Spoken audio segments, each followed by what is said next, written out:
seem to be having a particularly good time. Did you get special orders, this table? Yes, you got wine. And you know the chef, personally. Lucky. Do you think there's any chance of some gooey butter cake for dessert, Mark? We'll see. You know that you're in a kooky city when one of its biggest claims to fame is a dessert. Notice the impeccable timing of this comment, as your dessert has just arrived. It would have been gooey butter cake, which I gather was in fact served for lunch.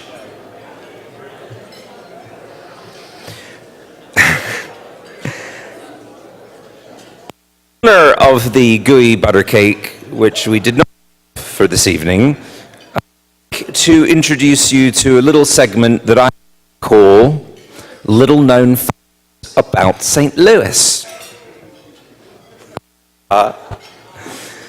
Gooey butter cake is a treat made in the American Midwest city of St. Louis. It is a flat and dense cake made with wheat flour, butter, sugar, and eggs, typically nearly an bowl and dusted with sugar.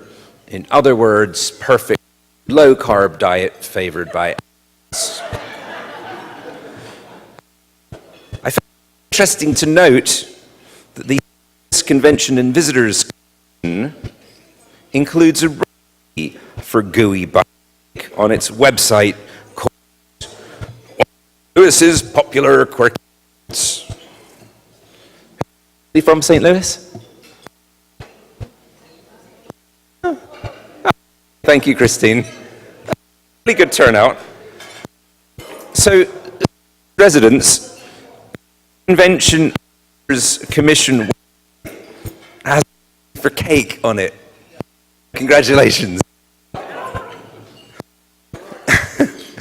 What a great achievement, along with the chairman hearing.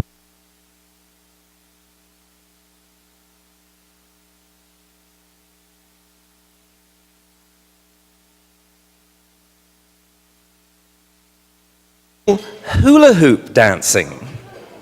I've done a lot of research on this, and yet I cannot really explain the prevalence of professional hula hoop dancing here in this city, unless it has something to do with the shape of the arch, which, if you think about it, is a kind of a half a hula hoop in the ground, a giant one.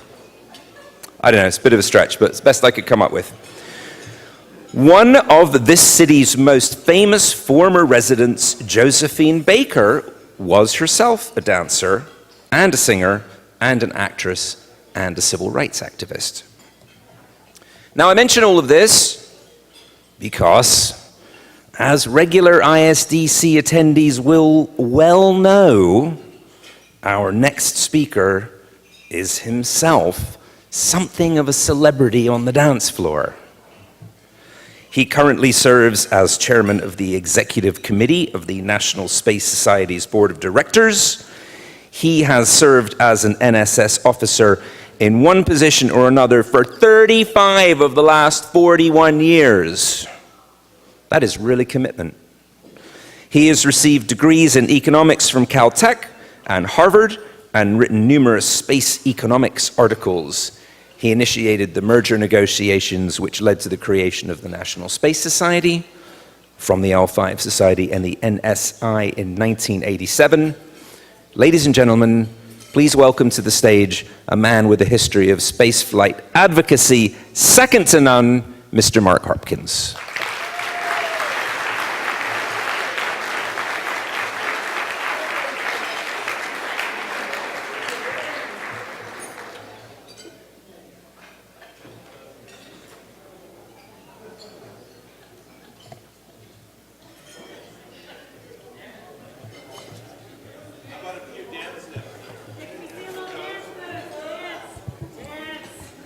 If you want to see the dance moves, you have to come to the dance. And thanks for that wonderful introduction. I think that's the first thing first time anybody has mentioned my dance moves in a formal introduction. And maybe with a little luck, it'll be the last time. Anyway, tonight I have the honor of giving an award to a particularly deserving individual. This individual has been a huge supporter of the National Space Society for a substantial period of time. His name is George Barnhart Dietrich. He is a very successful lawyer in Canada with his own law firm. He has a Master of Laws and Air and Space Law Institute from McGill University. McGill University is arguably the best university in Canada. And note, his degree of laws is from the Air and Space Law Institute. So something close to our heart. But he's not just a lawyer. He also has a bachelor's in political science and, remarkably enough, another bachelor's in physics and math. He is president and CEO of Space Canada, which is an organization in Canada dedicated to the promotion of space solar power. He's just started funding our new faculty-advised, student-conducted SSP contest in collaboration with the International Academy of Astronautics and the International Astronautical Federation, which are the two big professional organizations for space at the international level. Since 2010, he has donated to the National Space Society over $180,000, and in 2016 alone, over $56,000.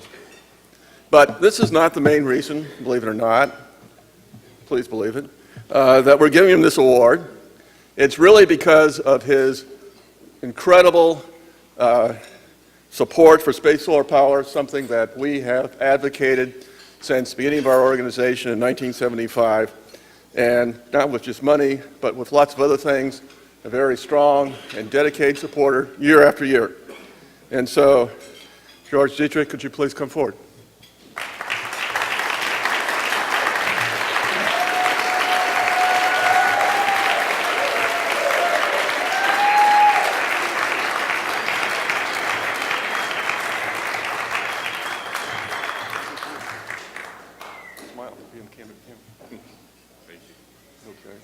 Say a few words for us.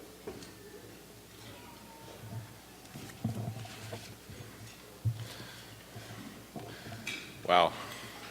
Thank you very much, Mark. Just for the record, when Mark phones me when he needs something, he doesn't dance. The call's maybe 2 minutes long, and then he's when you get there, we'll talk. But I always know he only asks when he means it, and it's always for a very good cause, and in particular in support of this group here tonight. Thank you, Mark, and thank you to the National Space Society. You are an inspiration to the world in upholding the greatest traditions and aspirations of space science. It is an honor to be here. I want to particularly thank my daughters, Alexandra and Elizabeth, for all the time they have given up over the years to help out and for accompanying me here tonight. They are my reason to be here. They are my legacy.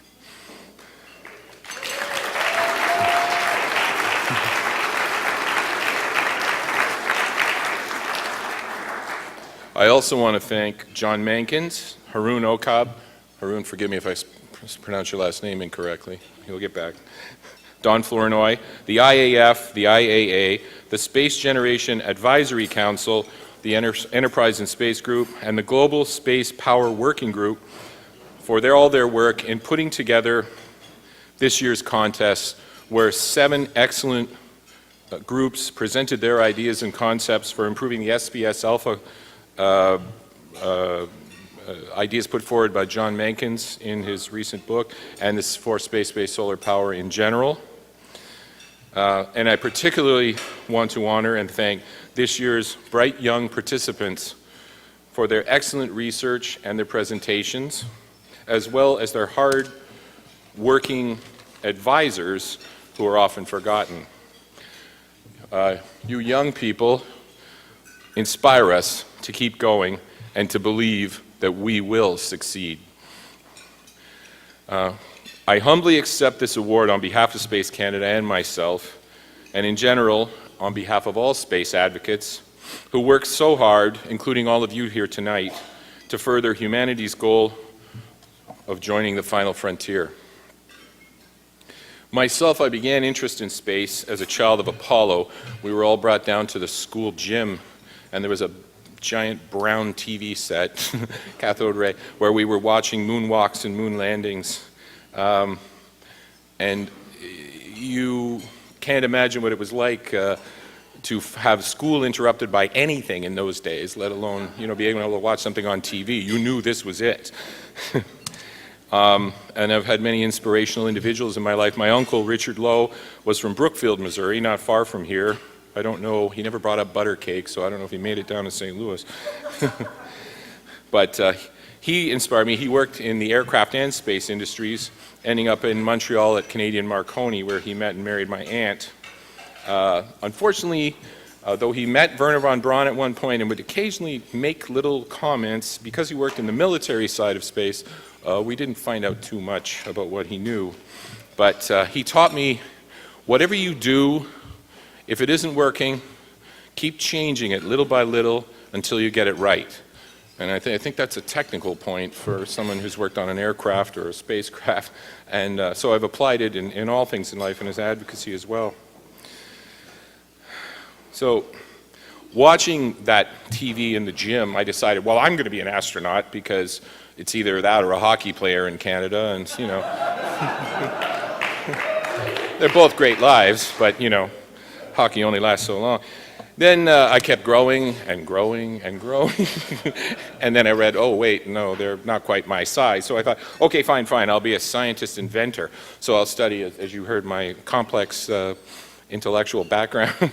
I'll study physics and math. And, well, I was not too bad at that, but let's just say law was ultimately the best choice for me, as it turned out. And advocacy, and hopefully that's worked to everyone's benefit.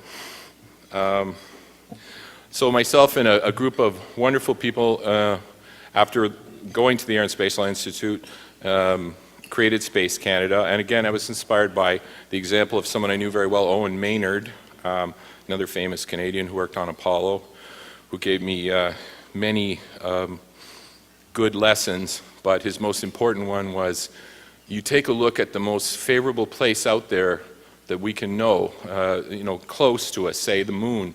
He says, to see that environment, and it looks so nice in those photos, he said, but it's 100 or 1,000 times worse than the worst environment here on Earth. We have to keep this planet safe. We have to keep this planet clean for everyone, he said. And I took that to heart.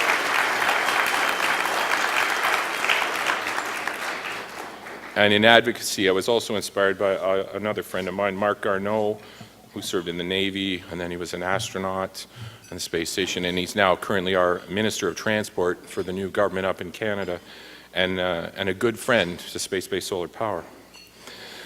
Space Canada is dedicated to education, research, and advocacy on behalf of clean energy in the form of space-based solar power. That advocacy is becoming, it's interesting that initially it would be the old idea of let's get the government to do this, or let's ask the government to do that, or inspire the public to ask the government. And more it's becoming, let's interact with the investment community because they've finally figured out something's going on here and that there's a future. So it's, from the expression, a week is a lifetime in politics, I'd say, because everyone loves equations in this room, a year is becoming a lifetime in space advocacy. So by next year, I predict in Los Angeles, you are going to see the biggest and most amazing ISDC ever, and there are going to be some amazing things come forward. And I try to be sparing in my predictions, so hopefully I'm right on that one. In any event, in order to be an advocate, as you all know, you have to have friends, and that's why we are here. To be a friend and to have friends, you have to be a good friend. Ultimately, though, and I appreciate the comment, and I'm glad my office manager, who handles all the checks at work, wasn't here to see the total amounts he referenced, Mark referenced, because I know I'd get an eye for that. But when you know something is right, you keep hitting it, and you hit it hard. And that's what we all need to do, because we're almost there. We are winning. I agree with that. But I personally am no different than any of you. I perhaps simply been at this a bit longer, and I accept this award on behalf of everyone who's given up their time. And as my father taught me, two things: risk failure, never be afraid to try, and never forget a friend. So keep it up, National Space Society. You are our friend and the best of the always great nation of America, and your success will secure the promise taken to the Sea of Tranquility so long ago now, to come in peace for all mankind. Thank you very much.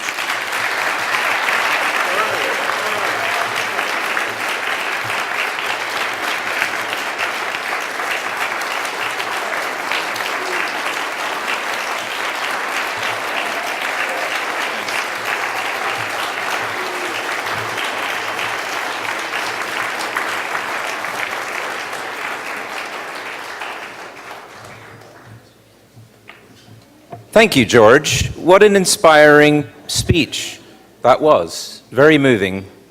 Although I'm slightly annoyed at you for wearing a bright red shirt, because that's really my thing. And it actually says in my contract that I'm supposed to have the brightest shirt of anyone at the dinner.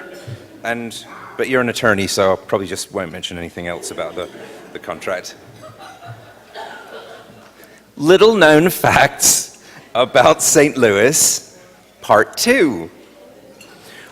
Or part 3 if you count the Billikens bit at the beginning. Is Billikens really a thing here? Yeah, it's a big thing. Like the frog in Fort Worth. Is it that level of mania? So do people have little Billiken statues in their houses? Like a Chinese money cat? Yeah, that's normal. So pennants and the whole thing. Might there be, say, beer cooler with Billikens on it? So it's a pretty big industry. Wow. Okay, all invented by an artist. Yeah. Other things invented in St. Louis. Can you believe, actually this will be very popular with this group, the cocktails, Planter's Punch, Martini, invented here, Bloody Mary and the Tom Collins. All of that. So I propose that we change the expression to meet me in the bar in St. Louis. Less taxing on the nervous system, also invented here, Dr. Pepper and 7-Up. Also quite popular with this crowd, actually, I've noticed. The actors John Goodman and Kevin Kline, who is a favorite of mine, were born here. And this bit's really good. The demonic possession that inspired The Exorcist, if you believe in that sort of thing, which would be now the really good time for me to spin my head all the way around, but I can't do that. So just imagine that I did that. Also occurred here.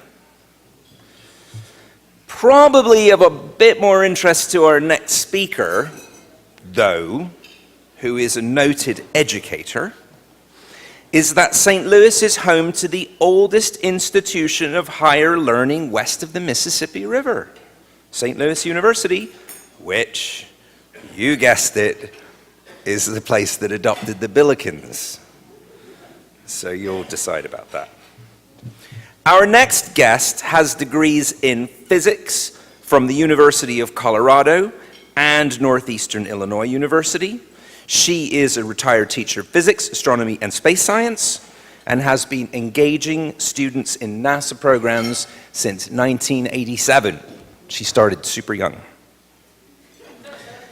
Just some of her achievements include, deep breath, the Alan Shepard Award for Technology and Education, National Space Educator Award, NSS Activist of the Year, Distinguished Teacher Award, NASA NSIP Hall of Fame Award, Presidential Award in Excellence in Science Teaching, Krista McAuliffe Memorial Award, and the John F. Kennedy Award for Courage. That is a cool thing to have on your resume. She is the Education Manager for the Enterprise and Space Project, the Vice President of Public Affairs for the NSS, and yet, in my opinion, her greatest achievement is that every year she very nearly manages to keep the annual meeting of the National Space Society Board of Governors on schedule. Ladies and gentlemen, please welcome to the stage Ms. Lynn Zielinski.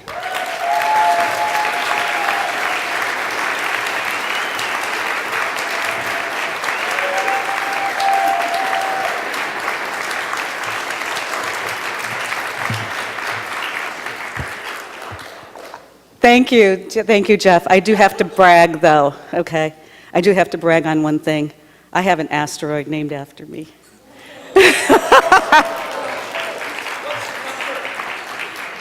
I have to look it up. I think it's 26771, I think. But I have to look it up.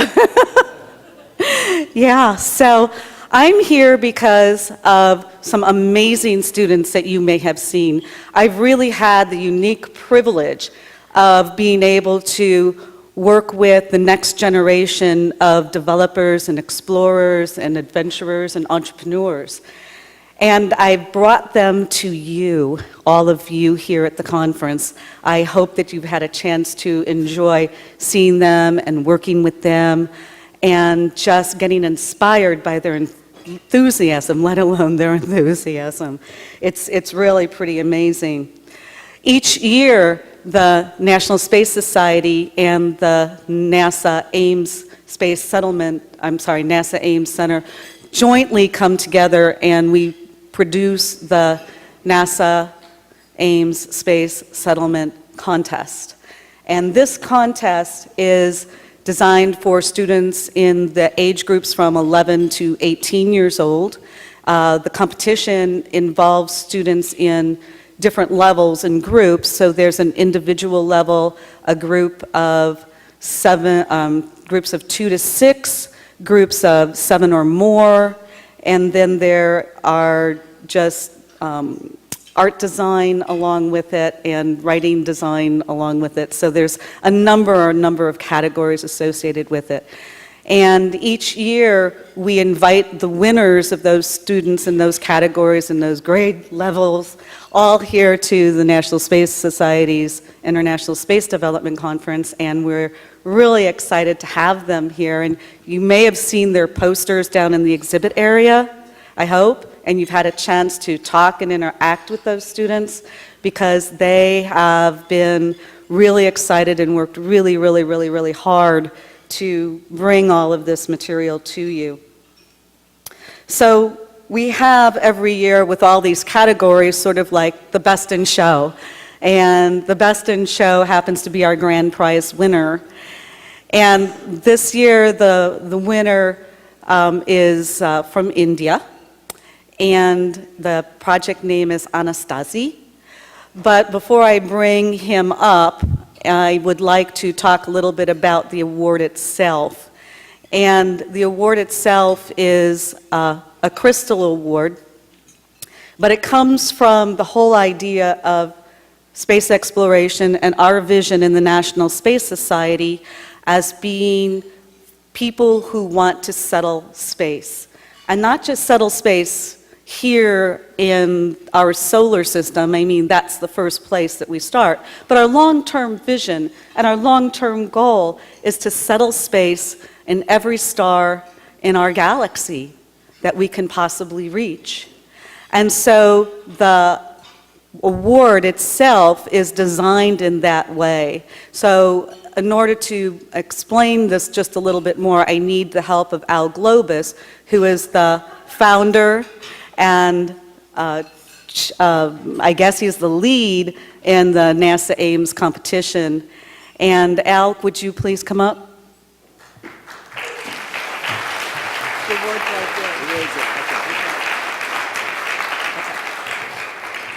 So this crystal award is actually created by Bathsheba Grossman.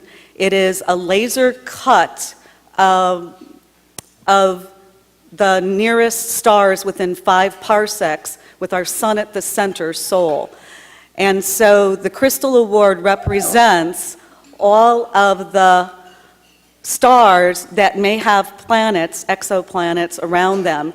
And if you come to tomorrow's lunch, you're going to meet the Kepler folks who actually are discovering those exoplanets. I think to date there are about 2,335 exoplanets that have been discovered, confirmed, and there are more than 4,500 that are actually out there being looked at even further as possible candidates. So this Crystal Award is really a very, very special object that kind of promotes the whole idea of space settlement and what we want to be. The students that we had this year, we had here at the conference about 325 students, about 70 teachers, about 110 chaperones.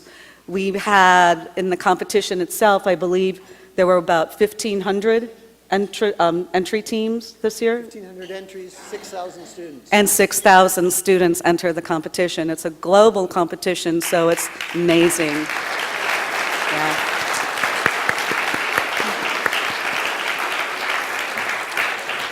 So Al is going to present the award to the student, but wait, there's more. Yes. A number of years ago, there was a young man by the name of Bruce Clark who had an affinity for loving science fiction, and he had this amazing science fiction book collection. And he passed before his time. But he was one of those people who was so inspired by us in NSS that his father and mother donated the money, the proceeds of his estate from selling all of those books to the National Space Society and to bring that award to our grand prize winner. So this year we're producing a $3,000 scholarship from the Bruce Clark estate. And I would like another one of our space settlement educators to come up, Anita Gale, who runs the International Space Settlement Design Competition, of which this student has also participated in. And I'm going to let Anita present the $3,000 scholarship to our student. Right here. Hi. Thank you. Come on here. Would you stand next to Al? And give that to the student. Okay. So with that, I'd like to bring up the star of tonight's show, and he is from Delhi, India. His name is Shashwat Goul, and he is going to present his program Anastasi to us. So Shashwat, would you please come up?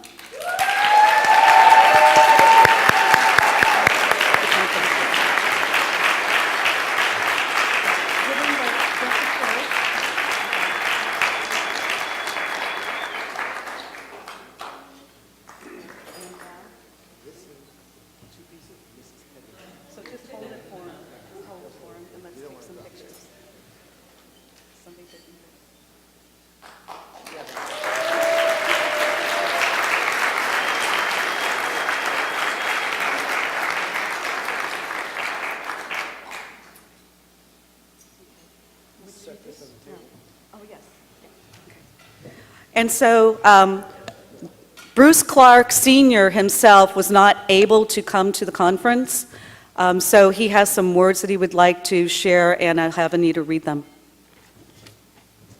Okay, so on behalf of Bruce Clark Sr., he wanted us to say, I want to welcome all participants in this conference and congratulate Team Anastasi, you see it on the screen, for winning the NASA Ames Space Settlement Contest.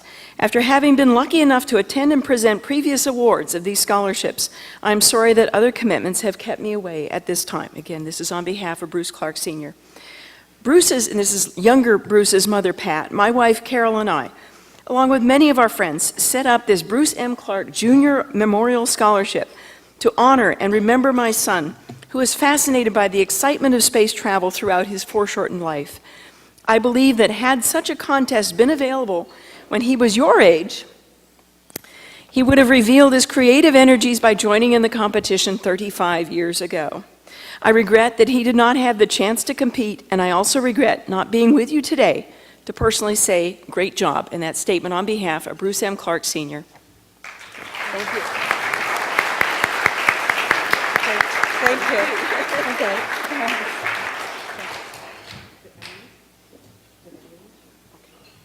So, with that, I'm going to be quiet, and I'm going to let you hear from Shashwat Goel.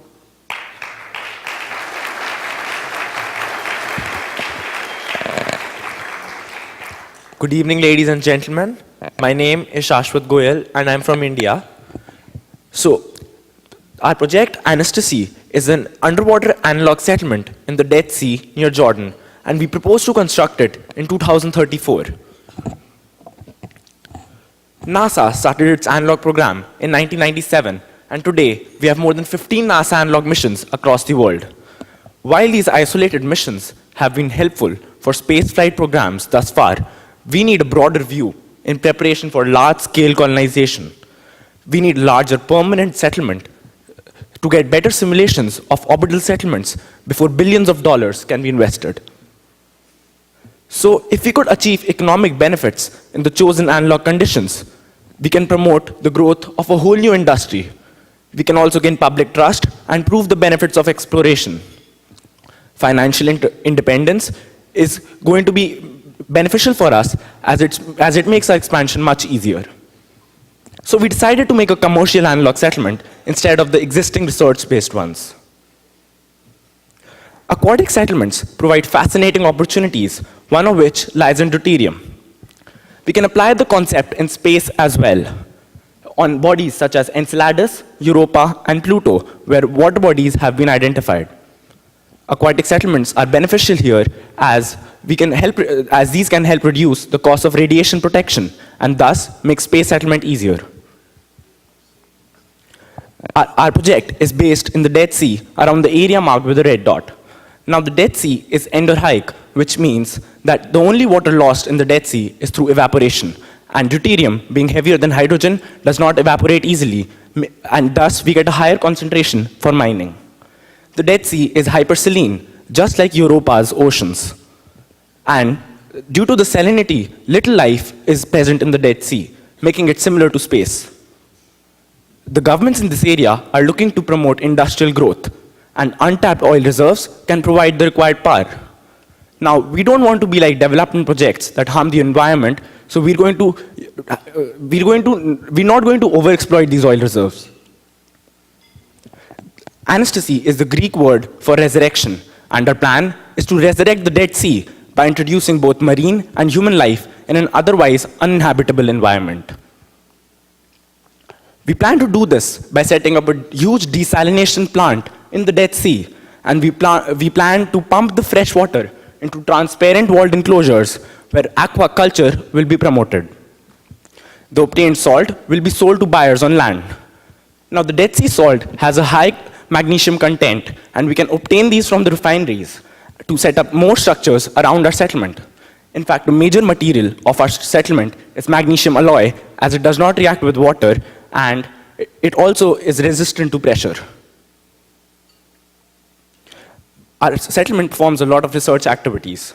Extremophiles have been identified near the geysers of the Dead Sea, and this is of biological interest, as these are the only organisms that have survived in this harsh environment. Now, the population levels are rising, and we're cutting down trees to set up farms, thus exhausting our land resources.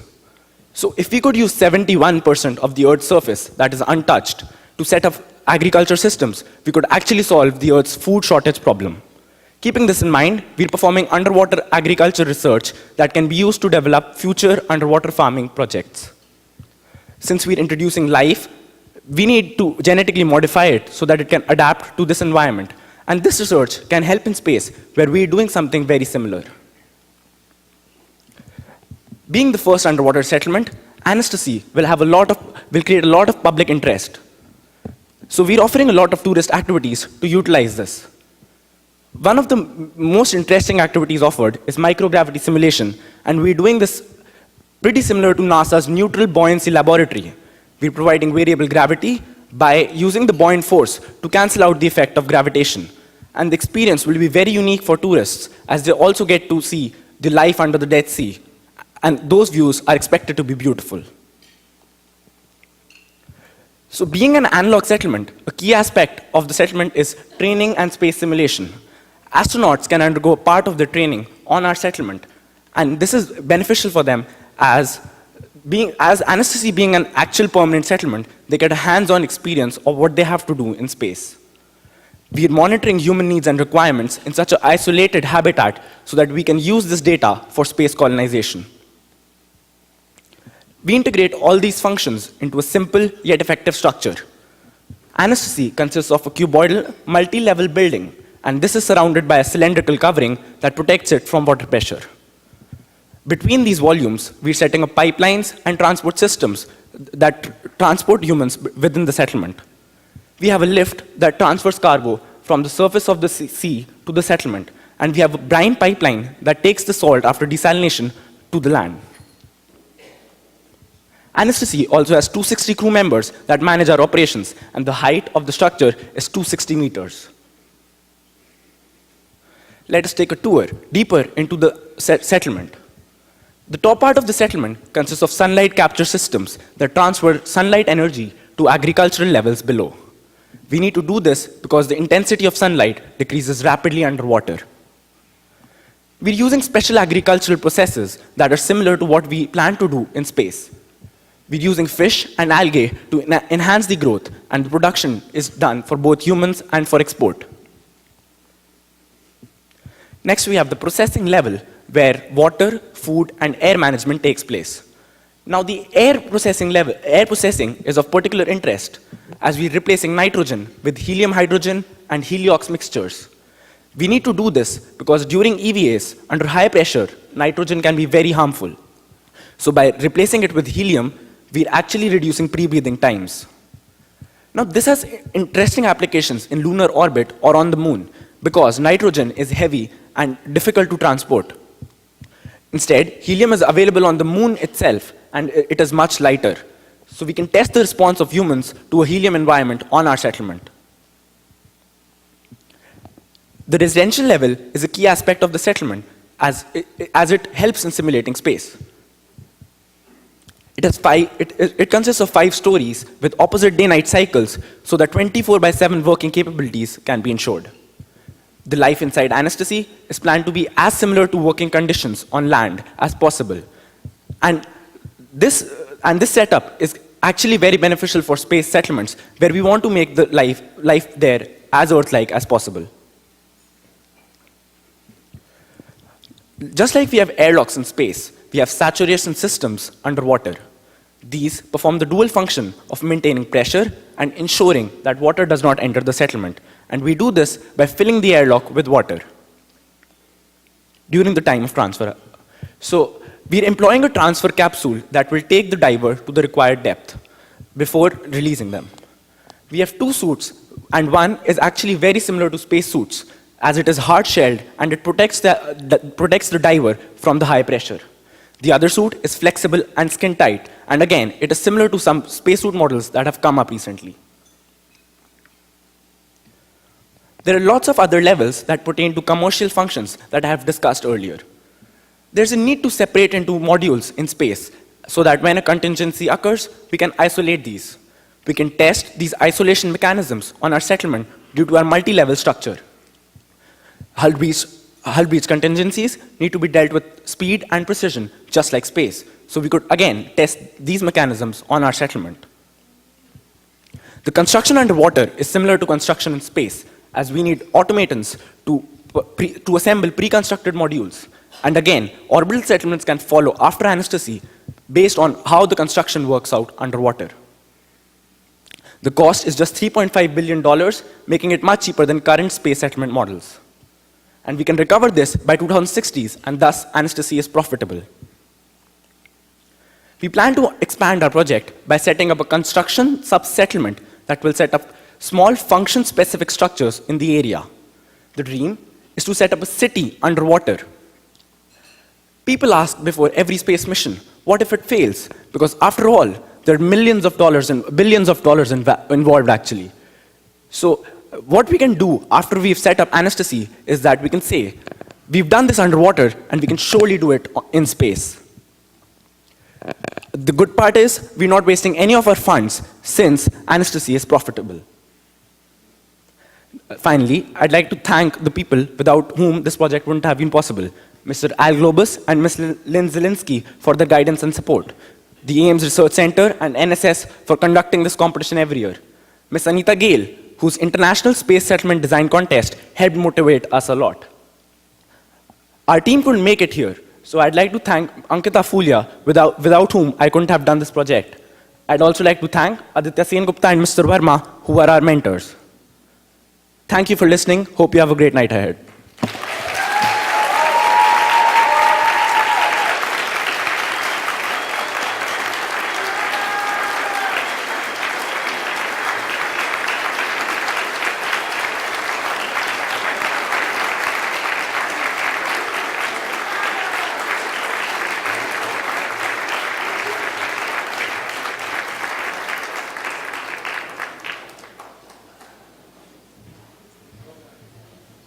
What a fantastic speaker and presentation. Congratulations.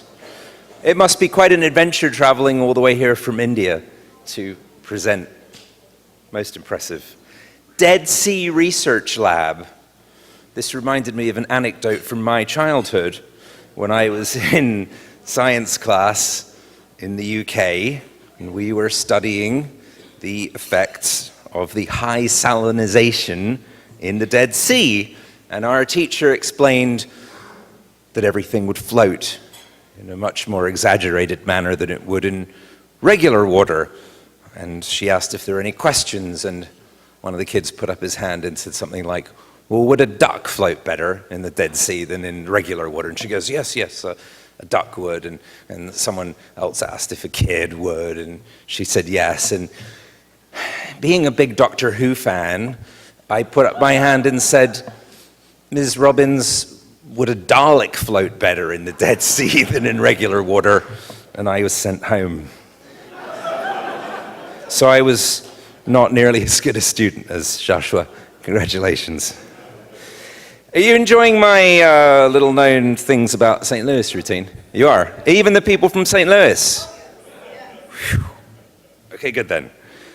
So, I figured you didn't need any more space facts, because you've been getting those all weekend long in the Midway in abundance, and good space facts too.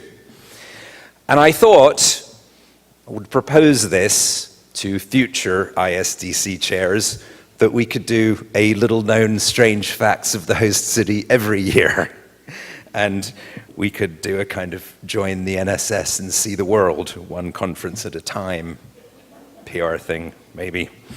So, to further inform you, St. Louis offers more free major visitor attractions than any city outside the nation's capital, including the St. Louis Art Museum, the Zoo, Cahokia Mounds, and Grant's Farm, which I really wanted to see, but I had to MC this.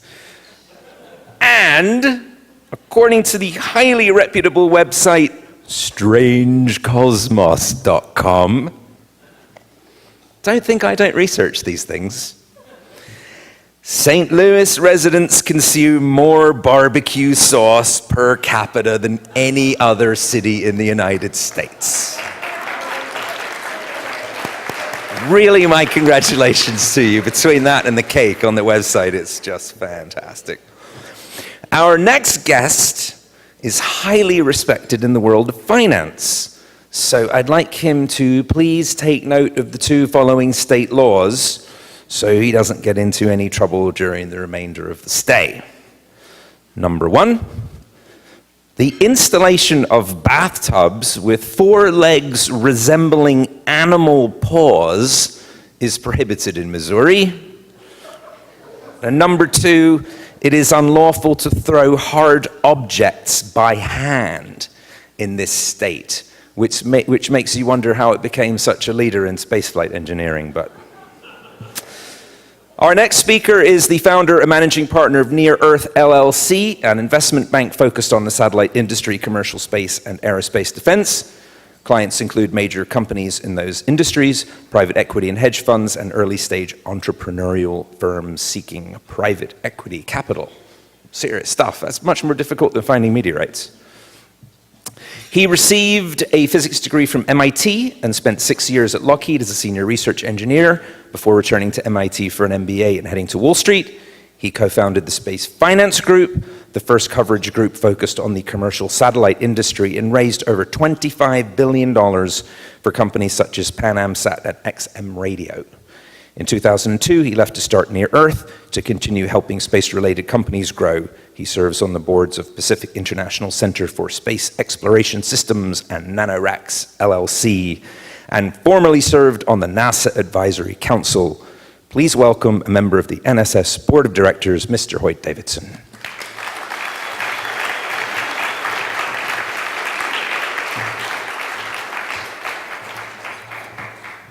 Well, that was embarrassing long. Thank you. It is my honor and a real pleasure to introduce to this crowd in particular, Lieutenant General Stephen Kwast.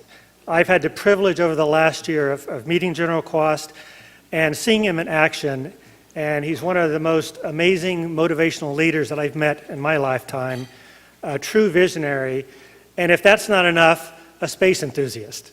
So I think you'll find him to be a kindred spirit, and I hope you enjoy his talk.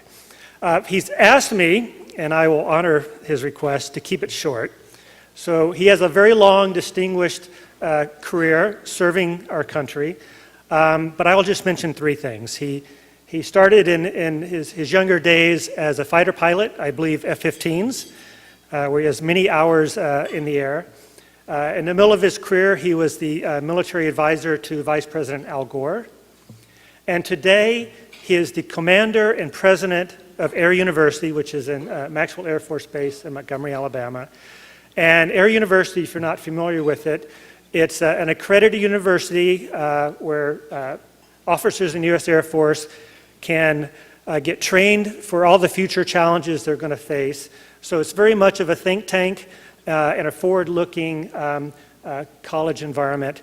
And again, General Kwast, if you could please come up. Thanks.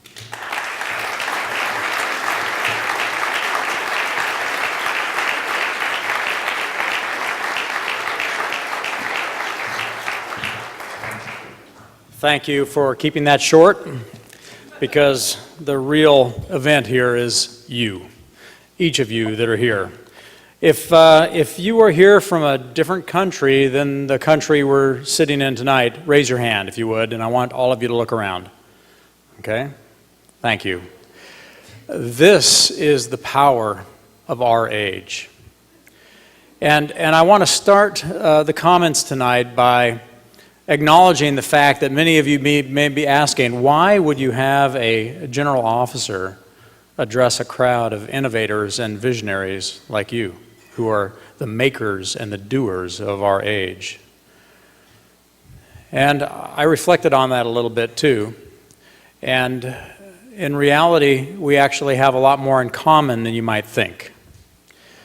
Because Hollywood may have distorted your view of the purpose of this uniform a little bit. The real purpose of national security professionals is to avoid violence. The real purpose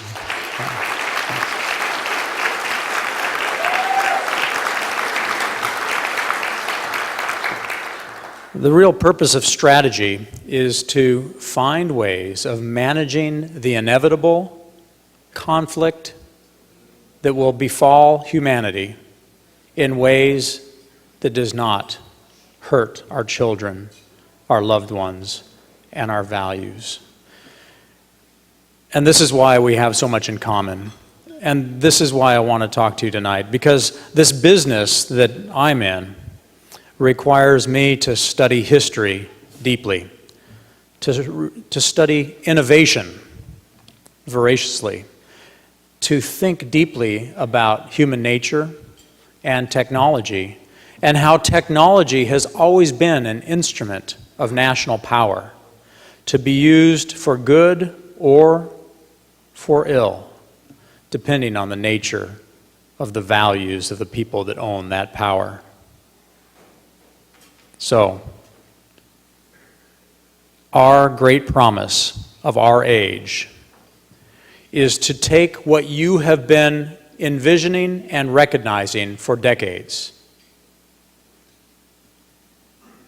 and taking advantage of the fact that we are on the edge of greatness as a human race, to break in to the marketplace of space in a way that has not yet been physically possible. And the only question is whether we can navigate this journey in a way that uplifts the human condition, or whether we are destined for a rocky road. So this is why I want to talk to you tonight, because as I study the arc of history, the history of civilizations, and how they work out their differences of values and beliefs, and as I study technology and watch those technologies that are game-changing with regard to humanity, there are certain principles that I think are worth reflecting on as we move forward. Because the only reason we are here this weekend is to articulate ways we can be more effective tomorrow. Things we can do to move the ball forward in this great promise and the great vision of what the power of space can do for the human condition. And when you see the kind of energy of our last speaker and the power of the ideas that you saw on that screen, we have an obligation to be aggressive about finding ways forward, because the promise of our age is great. You are sitting on a gold mine of opportunity for changing the human condition. And that gold mine exists because of several factors, the three golden factors that exist in space that have always been so powerful at changing the human condition throughout the arc of history. Most often in history, when there was something big that changed, it changed in one of three major areas. Energy, the invention of fire, for example.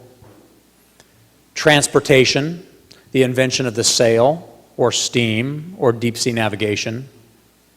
And the invention of methods of communicating. Space promises all three and more. This is powerful, but it is also dangerous. Because when you look at the shift in ages, when you study, for example, the agrarian age, and how that age transformed into the scientific age, there was great conflict and bloodshed and trauma and regret. It tore down the structures that allowed a semblance of governance so people could live free with some semblance of shelter, food, and protection. The scientific age to the industrial age, great trauma, wars, devastation. The human toll in the shift of ages is something that we must pay attention to, because the human condition will not change. The only question is whether we can gather together the wisdom of the ages and do it differently in our age. This is the power of your excitement. This is why you all gather together. This is why you have the persistence and the happy determination to never give up, despite the bureaucracy, despite the frustration, despite the fact that people in power do not take advantage of the brilliance of your ideas. You persist because you see the power of this opportunity. So what I'd like to do is share with you some of the principles that I have gleaned as a historian, as a student of history, as a student of human nature, and as a student of technology, that might help us guide ourselves as we go forward into the future. Because there is something different here. Even though human nature will not change, the tools we use to harness human nature have. Something as simple as the fact that everybody in our globe has the ability to be connected with the environment around them, and how that environment can be manipulated to provide them the needs they have is important. The fact that humanity can self-organize, that bleed across nation-state lines and sovereign lines, is important. It changes the way we think about governance so that we have rule of law and values, and it changes the way we architect national security structures to provide security and protection. So as we go into space, as we allow people to live and thrive and explore in space, our governments have a responsibility, and those that wear uniforms that are national security protectors have a responsibility.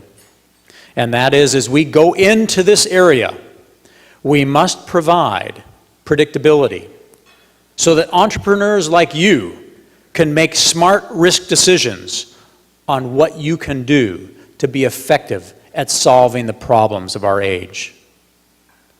We have a responsibility to provide security so that if somebody violates those values of respect and human dignity, and the uplifting of the fact that every human being, no matter what their gifts or their failures, must be respected the same as every other human being, then we will have no values. We must have the security, the predictability, and the values in space if we are going to navigate this journey without the violence and the carnage and the regret that has befallen civilizations in journeys like this that have taken place before us.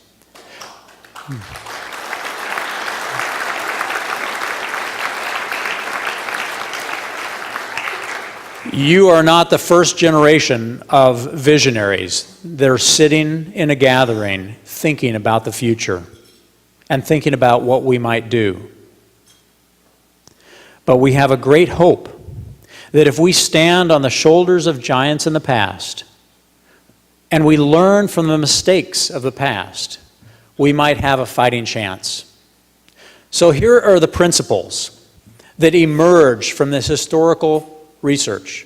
The last 22 civilizations since the beginning of recorded history have all followed the same pattern because the pattern is rooted in human nature. And history may not repeat itself exactly, but as the great saying goes, it sure does rhyme. And we are watching the song of history play out once again in our age. So here are the principles that have allowed civilizations before us to be successful at a journey that we are about to take, breaking into the marketplace of space. First, we must be humble. Humble to listen and to learn from each other. And the reason I ask those that live in different cultures to raise their hand is because in our age, this must be an international journey. The reality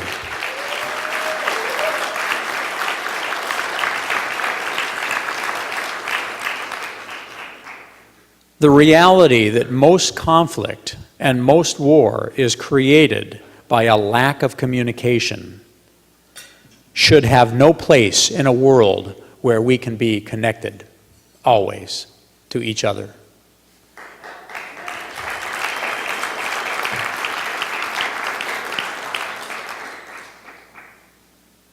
We must learn from one another. We must celebrate the victories that each of us bring to the table, no matter where we came from, no matter who we are, no matter what we believe.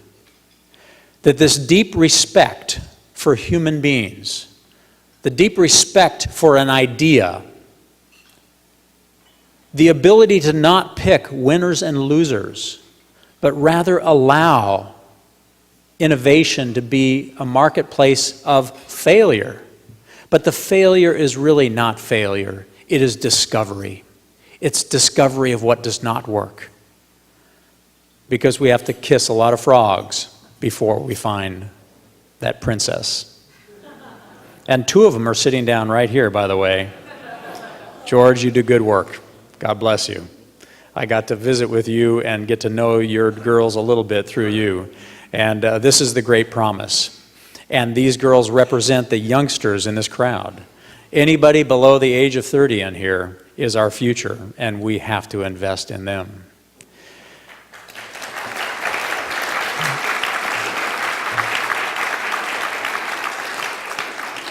So this second principle of not picking winners and losers requires us to exercise that gene of humility, because maybe your idea is not the idea that's going to work.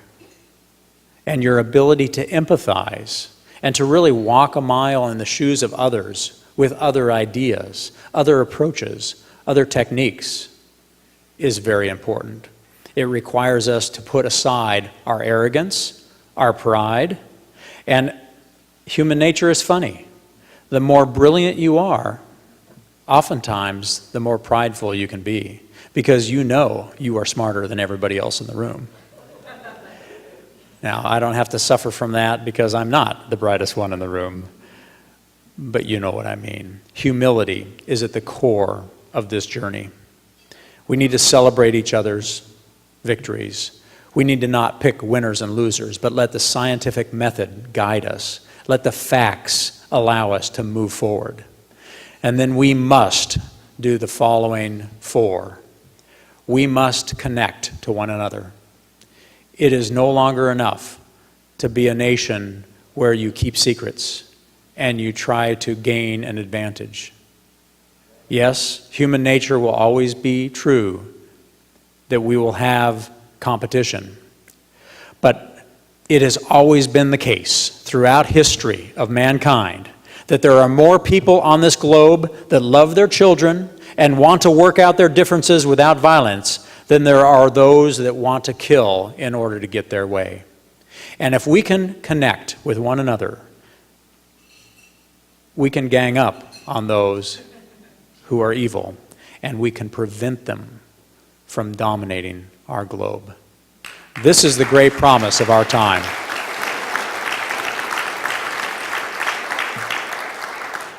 It doesn't mean we don't have to be strong for those crises that we cannot expect. But never in the history of humanity have we had the tools to collaborate, to connect, to cooperate like we have today. And if that is blushed with a sense of respect for humanity, we actually are looking at something that we have never seen before in the history of mankind. We are looking at the precipice of the great power of space uniting humanity. And anybody who has been in space will tell you that when you look at the globe from that perspective, the lines of nations fade away. The differences of culture blur. And you start recognizing that we have more in common than we have apart. And that we love our children the same way. And that we can find ways of belonging to the human race and doing something that has evaded humanity since the beginning. And we can start right now. So this is why a general officer is talking to you tonight. Because you need to look in your soul and you need to ask yourself this question: have I explored what is going on in other parts of my world? Have I respected the ideas of people that believe differently than me? Have I empathized with those that are different in a way that allows me to understand where they are coming from and walk a mile in their shoes? And have I connected, respected, collaborated, and cooperated with everybody that's in this enterprise? And if you ask those 4 questions every day, have I connected? Have I respected? Have I collaborated? And have I cooperated? I believe in the bottom of my heart that humanity has the opportunity to bring energy from space for all humanity, to bring knowledge and education from space to all of humanity, to bring manufacturing from space to all of humanity, and to connect all of humanity from space. This has never been done, and you have been talking about it for decades. And the science and the technology and the business cases are closing as we speak. So do not give up.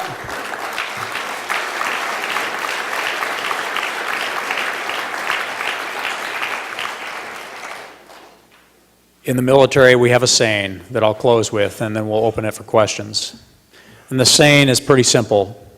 When you're in a fight or when you're in a tough spot, the saying is, finish strong. You are close to the finish line, even though it is the beginning. It's the very infant stages of the power of space. But you have been fighting this battle for a long time.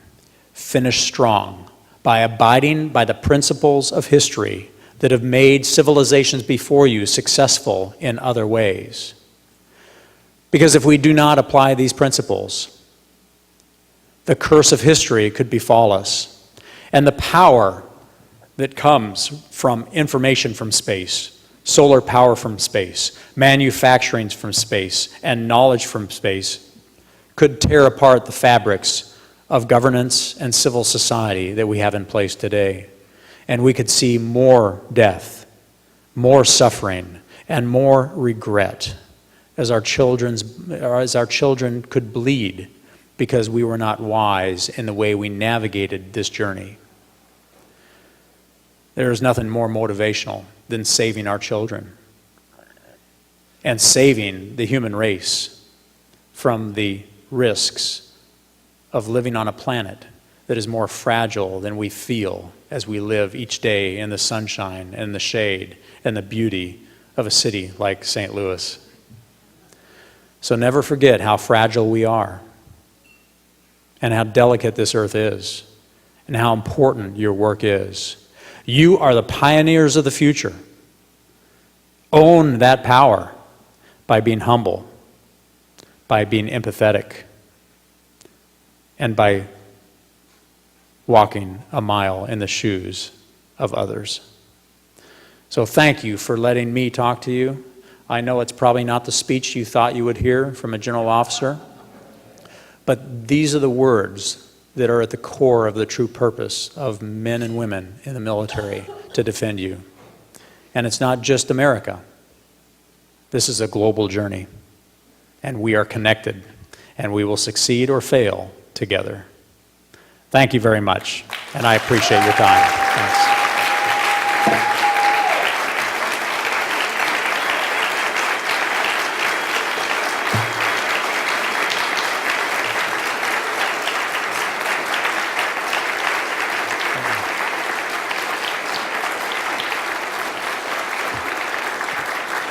All right.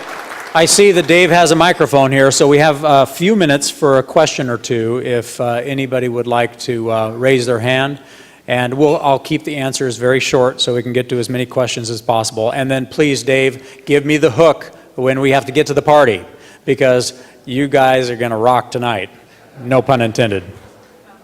Yes, sir, go ahead. Okay, so in I believe it was 87, Major General Daniel O. Graham, U.S. Air Force, retired Air Force Systems Command, told us to tell our Russian friends not to worry about SDI, the Strategic Defense Initiative, because it would not be used as a first strike capability against Russian strategic forces.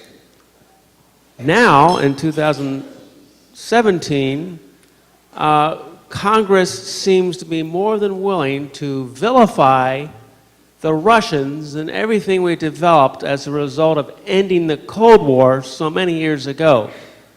What is your take on our potential relationships with the Russians and the new Soviet empire? Yeah, so a great question, and this really gets to the fundamental principle here, and that is, there's death and taxes as two fundamental realities you can never change. The other two things are you'll never change Congress and you'll never change politics, okay? This is part of the human condition. So predicting things like that is always treacherous business, just like it's hard to predict the future. But here is something you can do, each of you, that does help with that journey. And that is, you need to be an aggressive advocate to your politicians, to the people that own policy, to the people that own the resources and the priority of where those resources go. You have a voice, and you have to be aggressive about using it. Because politicians do three things that are just part of human nature. It's nothing to be upset about. It's just the nature of the business. One, they want options, okay? Two, they will not make a decision before it's time. You know? And three, they will play to their base, okay? These are just the nature, that's the nature. I don't care where you go. And unless you have a tyranny, this is the nature of politics. We have to be clever enough to understand that nature of a governance system and be effective despite the fact that it can be frustrating. Happy persistence is one of the most important attributes, and I see that in you that have been doing this business for many years. The fact that you, as we were saying earlier, up on this stage, you can't get frustrated. You have to be happy, you have to be persistent, and you have to be aggressive about talking to those that have power so that they understand the potential and the promise. So thank you for the question, but it reveals the deeper underlying condition that we are political animals because we are human beings, and you're never going to change that, so don't fight it. Just like you can't fight taxes, you can't fight Congress, you just have to find a way to be effective despite. Yes, sir. I have been told that you're an advocate of ULCATs, of ultra-low cost access to space. And, well, I'm not quite finished with the question. Okay. And I was wondering if that's true, what role do you see the SpaceX interplanetary transportation system playing in ULCATs? So what you will find me, I am a student of strategy, okay, and of human nature. And I will tell you that the true longevity and power of defending beliefs and values in a civilization is the economy. And the economy is strong. If the economy is strong, the security is strong, and the values of the people will live on. So when I talk about ultra low-cost access, I'm talking about the economic viability of finding a modality to get to space in a way that it can allow humanity to go there and every person to benefit from that economic business case being closed. So that's why my master's degree is in economics from Harvard, because the art of war is about economics. Ultra low cost access to space, I'm agnostic about how we do it, but we have got to find a way of moving to space in a way like every other transport system is. Right now, we go to space in a mode where if you're going from St. Louis to Washington, D.C., you have to ask the government a year ahead of time if you can go, and you have to give them every item in your suitcase, and they'll spend a year through the bureaucracy telling you what you cannot take on the aircraft. Then you have to spend your whole life savings to buy the ticket, and when you get there, you have to burn the aircraft to the ground. That's how we go to space right now. That's pretty expensive. So I want to find low-cost ways of going to space like we go to Washington, D.C., where every person can go.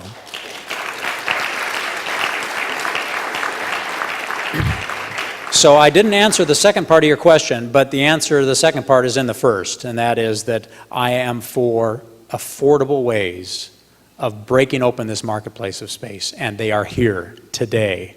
But I'm not going to pick a winner or loser, okay? I'm going to let the marketplace decide, and then we're going to have 100 failures for every success. But those successes will change the game. Yes, sir. General, I'd like to follow up on that line of thinking. The next decade, we'll see a gross lowering in the cost of orbit.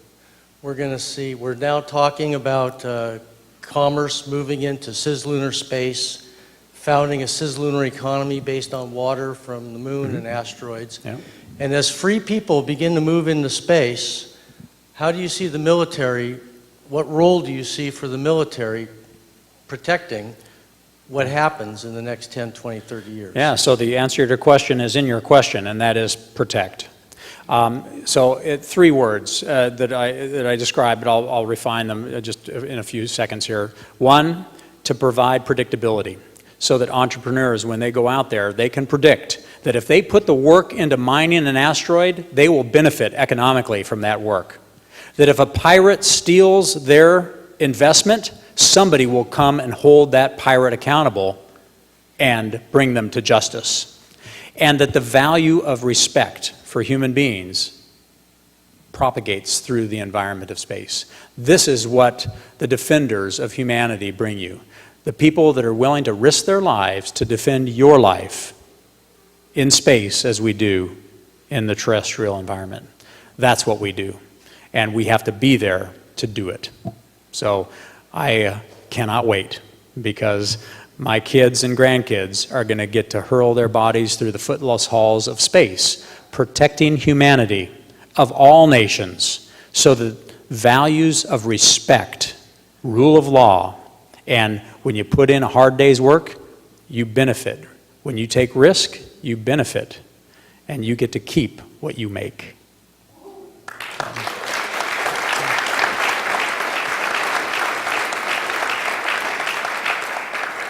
General, what do you see as the national security benefits of space solar power? So the national security benefits to space solar power.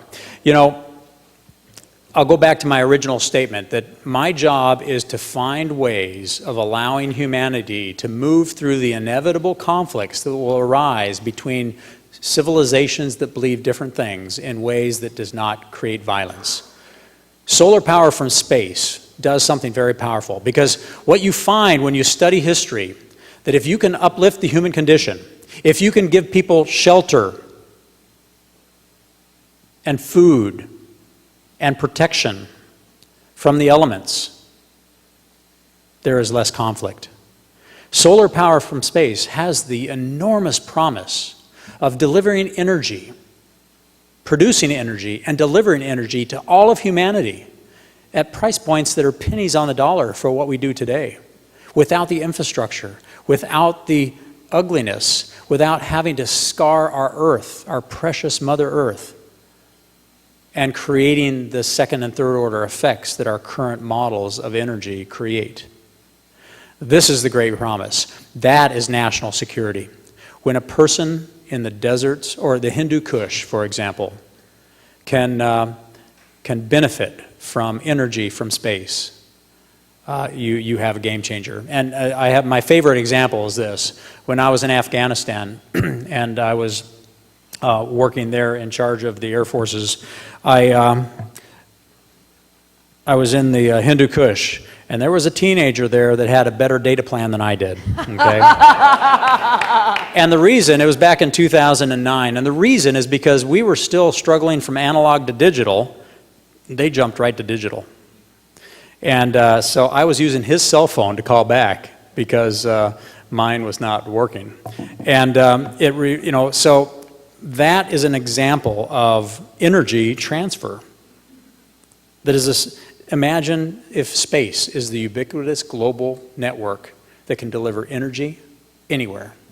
It can deliver communication anywhere. It can deliver food and water, shelter, protection in ways that will transform. Solar power from space is not about power.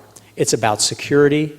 It's about uplifting the human condition. And when you do that, there is less violence. So as a national security professional, I will tell you that in my view, solar power from space is the first domino that will transform the human condition if we do it right.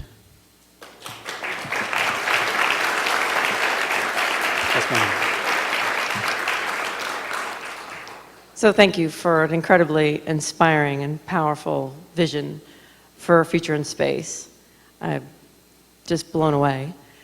And my question is it's the mindset that you're describing resonates powerfully for me. And yet my experience is that there are many people who are still living in a different mindset of scarcity or of competition or of fear. And I'm curious what tools or what approaches you've taken in the Air Force to help spread your mindset and your vision to your team. Yeah, so that's a great question. In fact, George and I were talking about this a little bit over dinner. The technique of inspiring a generation to take a step in a direction that is healthy and productive for the human spirit is a difficult thing, because human beings, we just don't like change. I mean, and that is actually not a bad thing. That's how we survived. When something works, we do it again and again and again, hoping we'll get the same outcome until the conditions change, and then we have to adapt. The conditions have changed. We have to adapt. Yet, the cultures, the bureaucracy, the statutory regulatory environments, they are growing more and more onerous and difficult. So it is frustrating. So the key to influencing people to do something that they otherwise would not want to do is to get them to come to that understanding on their own. You can lead a horse to water, but you cannot make him drink.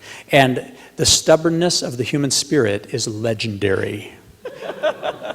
In World War II, this false belief that if you bombed civilians, you would break their will, it was just the opposite.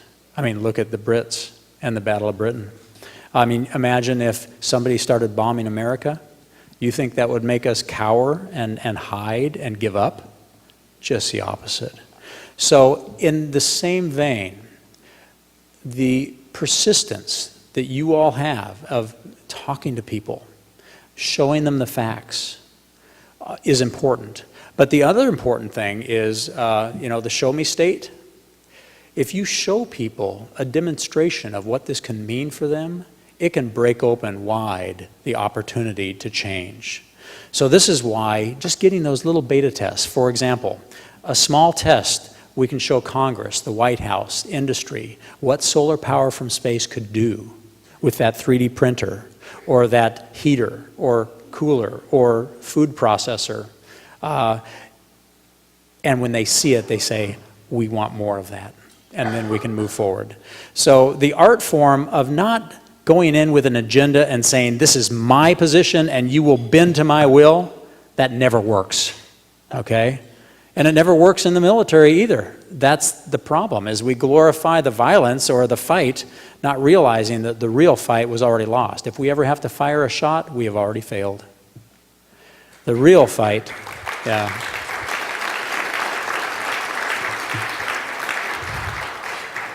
So showing people happy persistence at educating, teaching, sitting with them. And the Canadians have a brilliant way of doing this. I love the Canadian culture. We were talking about this earlier. They have a way of asking the right questions. Just sitting with somebody and building trust, asking questions. And over time, the person who is answering these questions is like, I need solar power from space. And then you've won. Thanks. One more question. In 2003, Mike Duke led a study at Colorado School of Mines for DARPA looking at the use of space resources to support strategic missions in space. Do you see a role of space resources in helping you to do your mission? Absolutely. I mean, when you take a look at the military, the military is built to create deterrence, meaning that if it's strong enough and powerful enough that evil in the world will look at that and say, there's no way I can compete, and then bad deeds and evil deeds diminish. The same is true in space. If you build the capacity that if somebody violates these principles that we agree on as an international community, the rule of law, the respect for other human beings, the justice that comes with when you put in the work, you deserve the benefits. When you put in the risk, you receive the gains. If you have an architecture in there that if somebody violates those principles, that you can hold them accountable, It creates that deterrence environment where you do not have to deal with violence because it holds people at bay. It holds evil at bay because thugs, thieves, and pirates will always try to pilfer what good men and women create. That's the human condition. Having a structure that brings you those attributes can solve that problem. So I am all about building an environment in space that allows human beings to live, create, and uplift the human condition and protect them, defend them. And when evil does rear its ugly head, we can stop it and nip it in the bud. And if we're lucky, we don't have to do anything. But as we know, and we've seen in history, there will eventually be another Hitler.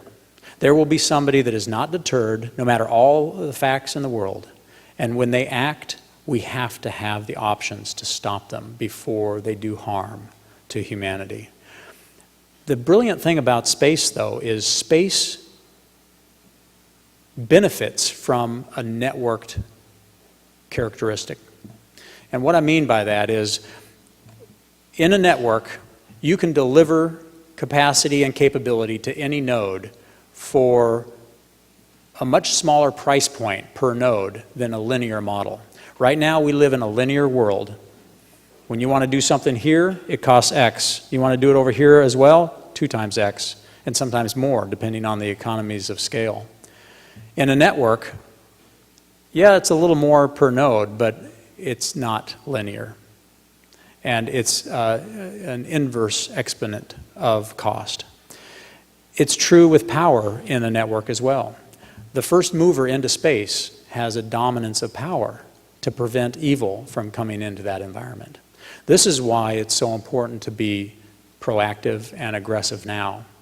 That free-loving people, nations of the world that believe in the rule of law, that believe in the respect for every other human being, it's important that we take this high ground first. Because if we do not, and if values that do not believe in the respect for every other human being take this high ground, it will be very expensive in treasure and blood to take it back. So the networked characteristic of space is really an important reality we need to pay attention to, and we need to build into the architecture of this environment the security structures that allow us to bring rule of law and the values of the respect for other human beings, no matter what they believe or where they live or what food they eat. This is the important factor. So thanks for the question. It's a good question. Okay, I'm getting the hook. So I will leave you with this last point, and this point. When you read about historical moments like this, where you have a cohort of people like you who are movers, shakers, doers, and visionaries, and you have an opportunity that comes around only once every 3 or 4 generations, history punishes the passive and it blesses the bold. So I encourage you, be an advocate. Many of you have already demonstrated that. But especially with your political leaders. Congress needs to understand this. You know, George was reflecting on the fact that political people tend to be about a generation behind the technology of the day, the technology of the age. They don't recognize the power of what this could mean. That's where you come in. You can tell a story. And if we accentuate this network we have where we connect to one another, and don't do it the old-fashioned way of email, man. You ought to be bumping iPads and smart devices. You ought to be on, Yik Yak, Facebook, FaceTime, Instagram, whatever it might be. You need to connect to this network of people who believe and understand the power of the future. If you do that and you are actually aggressive about communicating to those people that have the power, the policy, and the money, we can change the world. Heroes can change fate. And in 100 years, I want the historians to write a story about you as a cohort of believers that says they changed the nature of humanity, one politician at a time. Thank you. Thanks.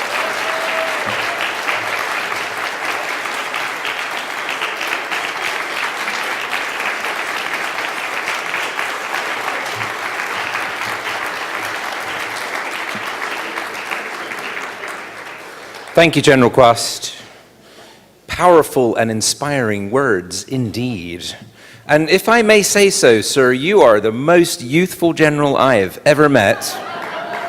That United States Air Force training regimen has really got to be working. So, ladies and gentlemen, 'tis that sad and happy moment when we contemplate the end of this year's ISDC, apart from the party and all that, and look forward to the next one.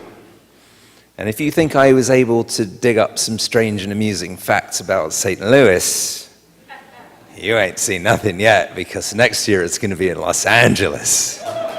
And they really have some weird stories.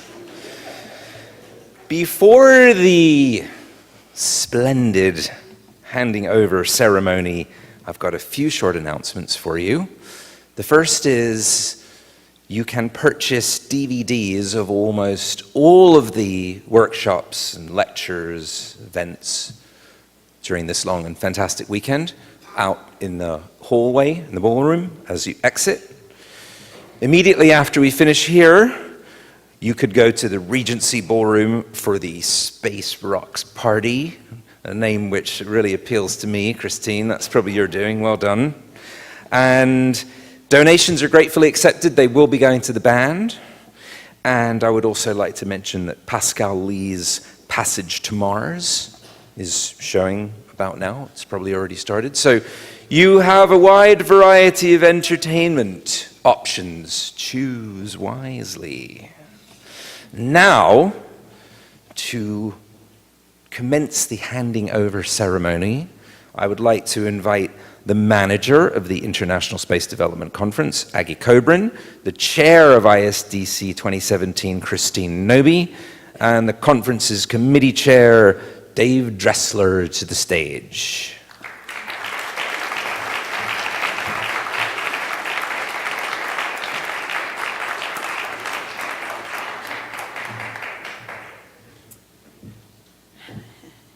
Well, this year we worked really hard to get ready for the conference, and everywhere I went, I carried a stack of postcards.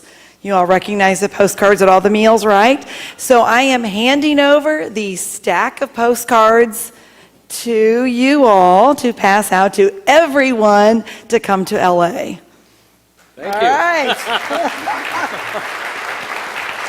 And no more postcards for me. That's it.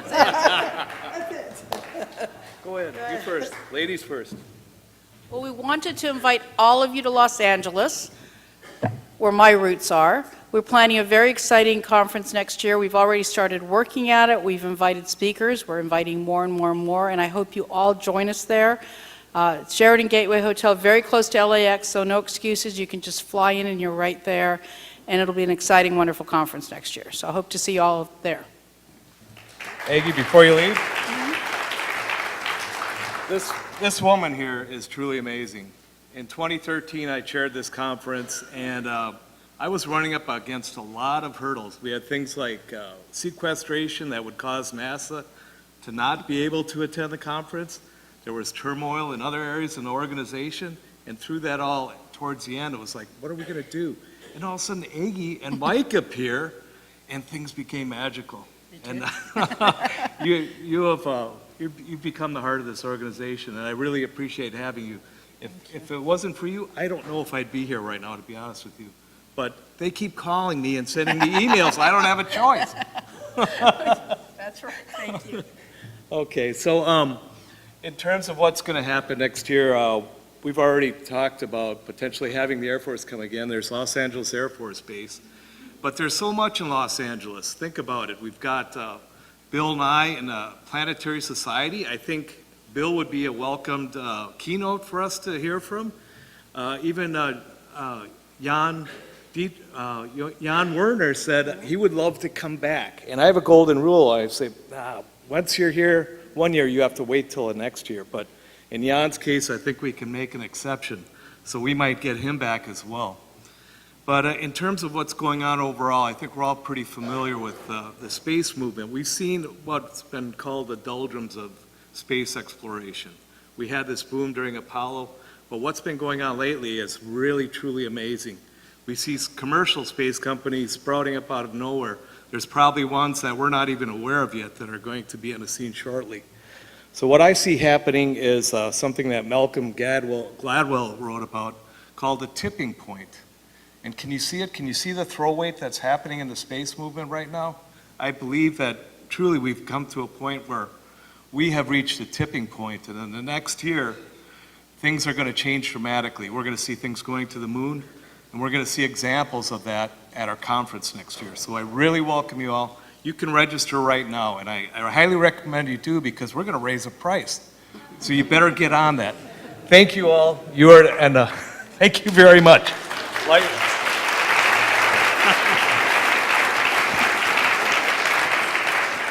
And we do have postcards for you all. Lots and lots and lots of them, so don't hesitate to take a stack. The party is beginning now. We welcome you all to the party. There's also a film, and we've still got some things going on tomorrow, so I didn't want anybody to forget that either. We've still got some sessions tomorrow. Oh, we're doing that?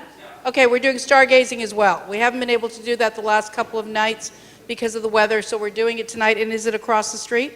No, it's right out on the plaza. Right out on the plaza here. Okay, so we've got several things going on this evening and tomorrow as well until lunchtime. I have one more comment. As St. Louis is the gateway to the West, I'm reminded of the words of Jim Morrison. The West is the best. Thank you.